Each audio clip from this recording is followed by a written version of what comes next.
Previously on Woodshed Reviews. We're about to look back at our favourite films, or some of our favourite films, from 2025. It's a film called Drop by Christopher Landon. So, how's this date going?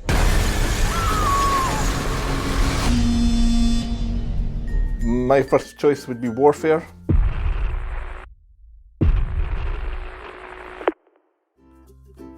So my next pick is Companion. Are you breaking up with me? It's not you. It's me.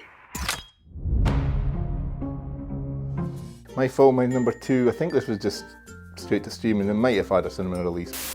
Train Dreams. What are you thinking about? I was thinking that we ought to get married. Cool, so my next one is Last Breath. We're gonna be too late. It's a body recovery now. No, it's not. I'm not losing a diver today.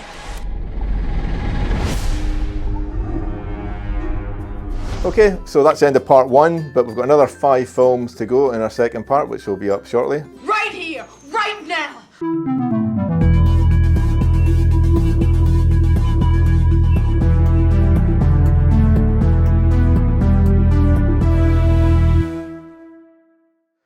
And we're back, part 2 of our roundup of 2025. So we're picking films that maybe flew under the radar a bit that we enjoyed.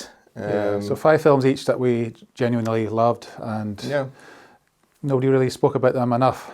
I'm going to go for an Australian horror, Bring Her Back. Okay, again, I've heard the title, but I've not seen it.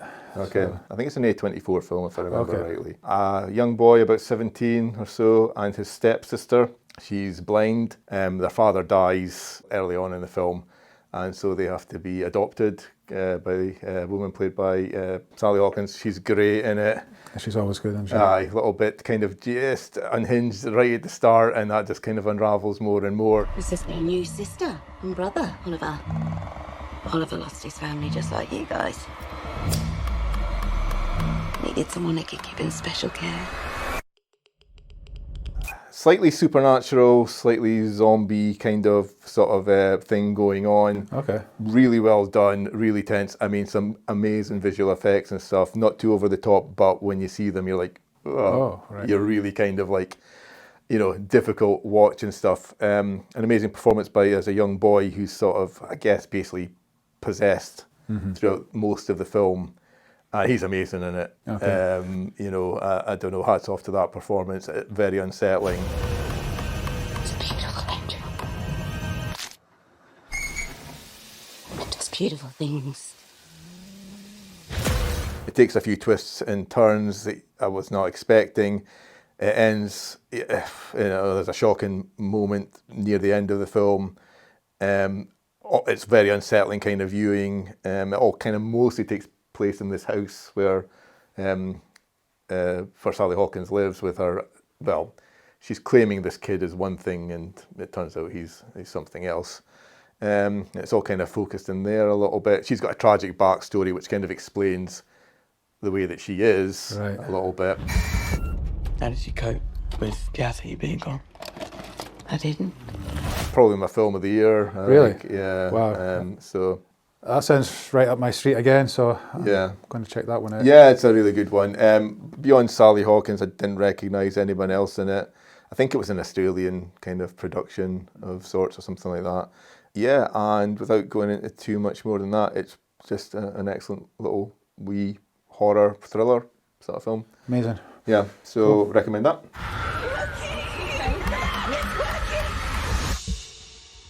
We can bring her back. My next one is The Long Walk, directed by Francis Lawrence, based on a Stephen King novel. Okay, I have seen that one. You have seen it? So we can talk about that one. Okay, good. Walk until there's only one of you left. Who's ready to win? It's almost like it's something in the same world as The Running Man, kind of like a cruel sort of game show sort of thing, yeah. Mm. Yeah, so what's that big group of teenage boys? How many is there? 50 at the start. I think there's kind of like one from each state or something along that lines, is it? That's it, yeah. Yeah. And they all have to start walking together. and the winner is the one left standing. Yeah. Of course, if you stop walking, you get shot. Yeah, basically, yeah. Second warning. Third warning. There's a few kind of caveats to it. You get warnings and whatnot, but basically, yeah, once your kind of legs give up or once you crap your pants, as some of them end up doing, yeah, that's kind of you. So they really kind of do it well for considering it's all shot on these kind of like Americana roads and stuff like that, and they're just walking from start to finish, more or less. Yeah, so the actors are walking literally all the time, so that's quite interesting. Yeah. You get tired watching it. There's one winner.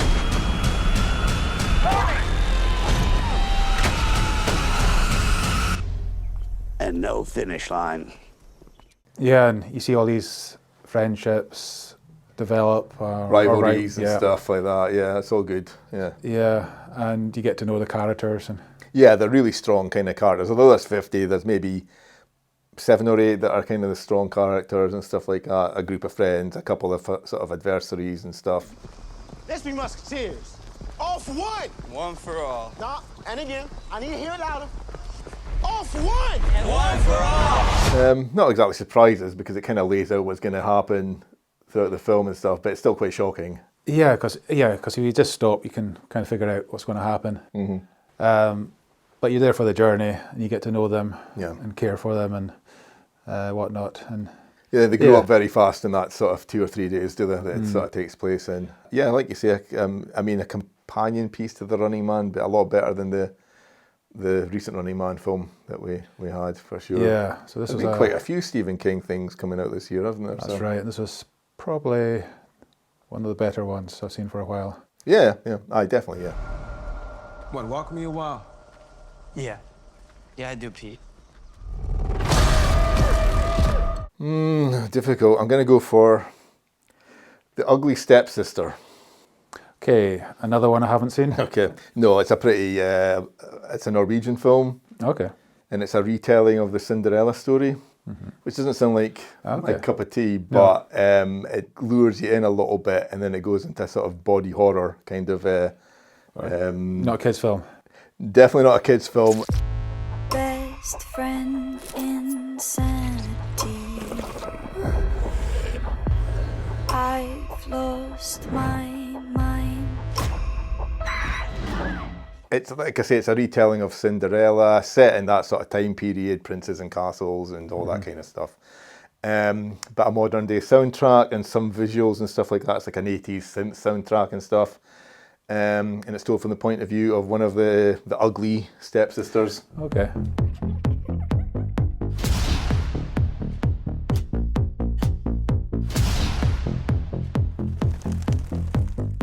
And a lot of it is a sort of, I guess, a commentary on unattainable sort of, sort of beauty standards and stuff, particularly at the time when options were even more brutal back then. There's things like stomach tapeworms, rhinoplasty with chisels and stuff like that. You know. Okay.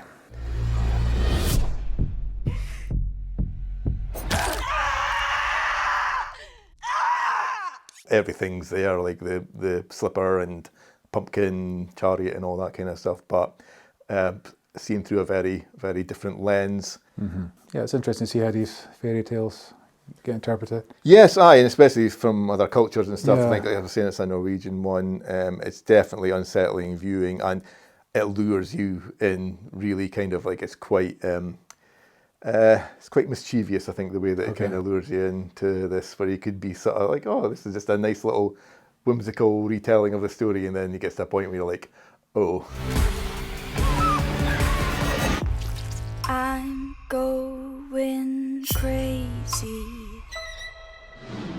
I don't know if I'm going to recommend it to you. No? No, I'm not sure if it'll be totally your cup of tea. I think you'd probably appreciate it, but whereas the other ones I would probably recommend to you. Right.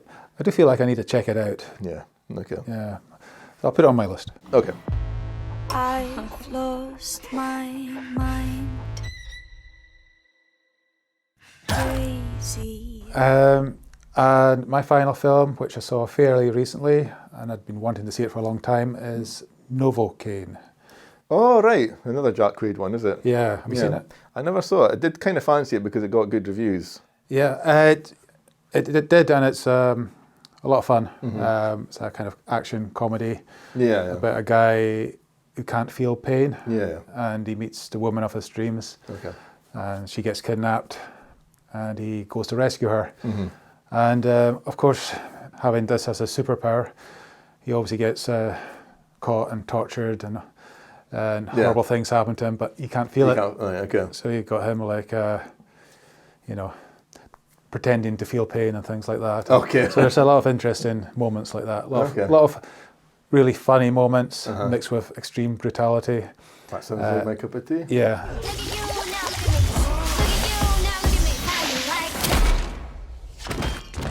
Hey man, you okay?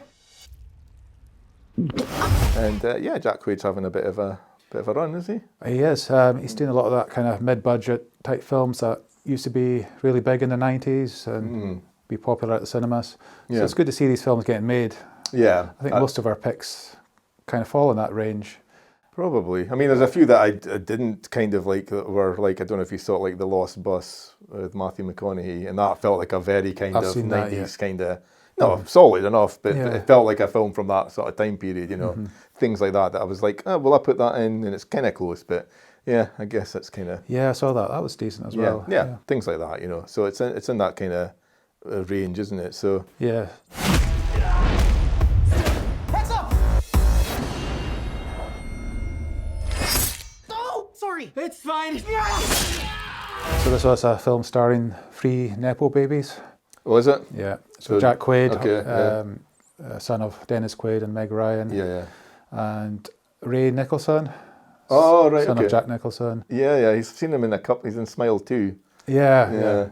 I haven't seen it, but I've. He's good in that. He's got his father's smile. He's definitely. Stay away from me! I know paternity test needed there, like. Yeah, Amber Midfunder is a daughter of David Midfunder, who's a kind of character actor. Okay.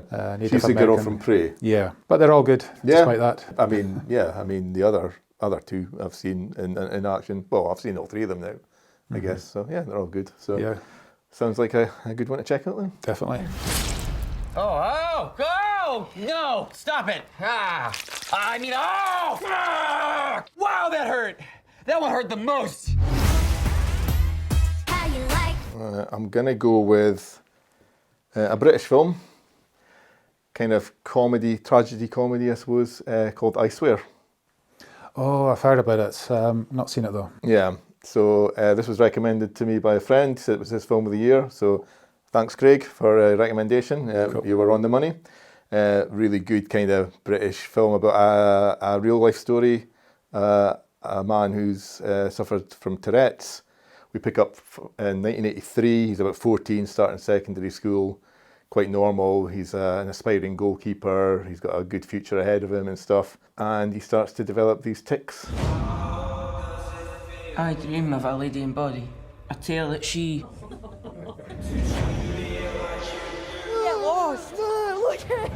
Because it's 1983, none of his family, none of his school, none of his classmates understand it or have any understanding or knowledge of it, and they think this is just in his own mind, that he's just acting out, all that kind of stuff. So it sets him up for a bit of a bumpy journey, to say the least. Yeah, it's tough, isn't it? Fucking rabbit shit! Hey! Fucking shite! Can't help it! It was a shame today! The kid that plays that is amazing. I'm assuming that he doesn't have Tourette's.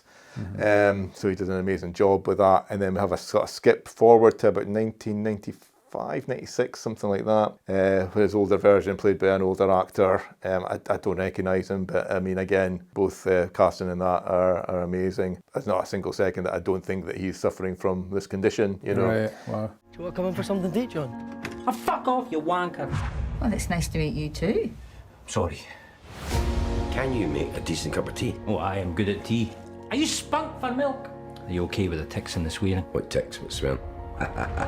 And yeah, eventually kind of like comes around to being someone who now educates in police, schools, and whatnot about this stuff, and takes us right up to present day, more or less 2023, and some of the sort of not cure for it, but things that are really kind of helping, devices and therapies and stuff like that. Hey, I don't think Tourette's is the problem. People not knowing about Tourette's is the problem. Hey! Educate them. Good supporting cast: Shirley Henderson, Peter Mullen, a couple of others that are all give good performances and stuff. Yeah, so it's a really solid, feel-good sort of British determination against all odds kind of film. And it seems to be doing well in terms of word of mouth, because I've been recommended it by folk, and you were, and yeah, I'm not gonna. I was a little tear at the end of it.